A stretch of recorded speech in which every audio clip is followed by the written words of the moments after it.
Can you describe how customer experience is becoming increasingly socialized? Yeah, definitely that is a key trend. Increasingly social and increasingly personal. What's basically happening, brands have realized, is that their value is defined from the outside in. It's what customers say about you, it's what they say to each other, it's how they think of you that actually drives value. That's what drives the next purchasing decision. That's what drives how much they're prepared to pay. And so this kind of social connection, listening, understanding and responding to what they say to each other and what they say about you is a key to delivering increasingly valuable customer experience today. Thank you. A recent Gartner study stated that the CMO will spend more on technology than the CIO by 2017. So tell us a little more about this notion of collaboration between the CMO and CIO, and what exactly you mean by social being a driver for it.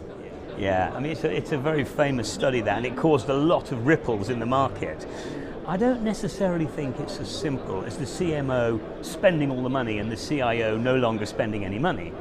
I think increasingly what's happening is the core of modern marketing strategy is digital, is technology enabled. Your brand and the way it digitally expresses itself are the core of your marketing strategy.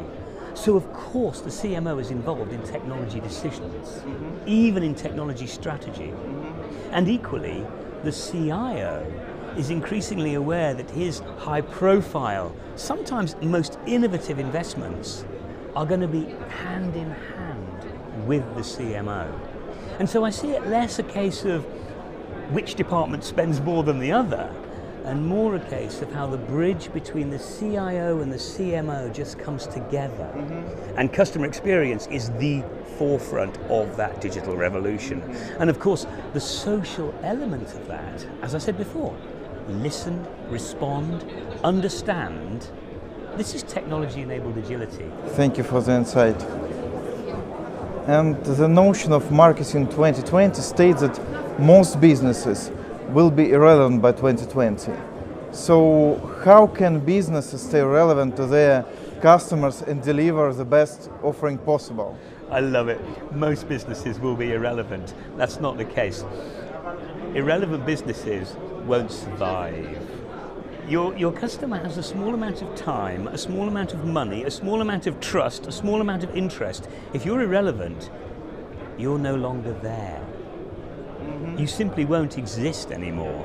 And I think businesses will inevitably find themselves working more and more from the outside in to understand what is it that sets them apart? What is it? And I mean sometimes it's just about simplicity and usability and clarity of what your brand is, what it stands for, and how you deliver, how you execute on your brand promise.